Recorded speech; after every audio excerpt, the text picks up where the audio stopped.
नमस्कार, मी पंजाब डक। आज आहे 22 जुलै 2025। धाराशिव जिल्ह्यामध्ये पाऊस कमी होता, तर काल धाराशिवकडे गेलो होतो, तर तिथल्या शेतकऱ्याला तिथं आनंदाची बातमी दिली, तुमच्या धाराशिवला देखील पाऊस येणार आहे। त्याच्यानंतर बीड जिल्ह्यात देखील गेलो होतो, कडाष्टीकडे, तिकडे देखील सांगितलं की बीड जिल्ह्यामध्ये देखील पाऊस येणार आहे। तर बीड जिल्ह्यामध्ये रात्रभर पाऊस चालू आहे। त्याच्यानंतर जालना जिल्ह्यामध्ये रात्रभर पाऊस चालू आहे। परभणी जिल्ह्यामध्ये रात्रभर पाऊस सुरू आहे। नांदेड जिल्ह्यामध्ये रात्रभर पाऊस सुरू आहे, 12 तास झाले सारखा पाऊस चालू आहे। हिंगोलीकडे देखील पाऊस चालू आहे। त्याच्यानंतर यवतमाळ मध्ये बुलढाण्याकडे देखील पाऊस, जालन्यात देखील पाऊस चालू आहे।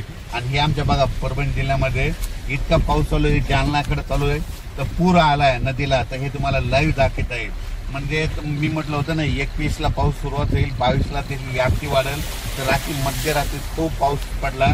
आणि हे पाहू शकता आता या ठिकाणाहून राज्यात। परत सांगतो की राज्यामध्ये 21 जुलै, 22, 23, 24, 25, 26, 27 तारखेपर्यंत राज्यात जोराचा पाऊस पडणार आहे। राज्यात ज्या भागात पाऊस झाला नाही त्या सर्व शेतकऱ्याला सांगू इच्छितो की तुम्ही काही घाबरू नका, कोणाचं पीक जाणार नाही।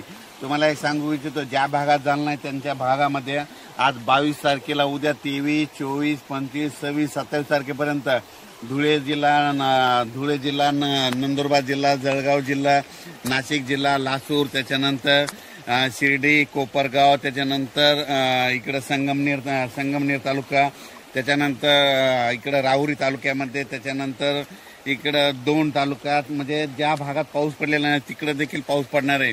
विदर्भात देखील तुम्हाला सांगतो 6, 5, 11 जिल्ह्यामध्ये 27 तारखेपर्यंत चांगला पाऊस पडणार आहे, म्हणून काही चिंता करायची गरज नाही। म्हणजे ह्या 7 दिवसामध्ये 26 तारखेपर्यंत सगळीकडे पाऊस पडून जाईल आणि सगळ्यांना जीवदान भेटणार आहे।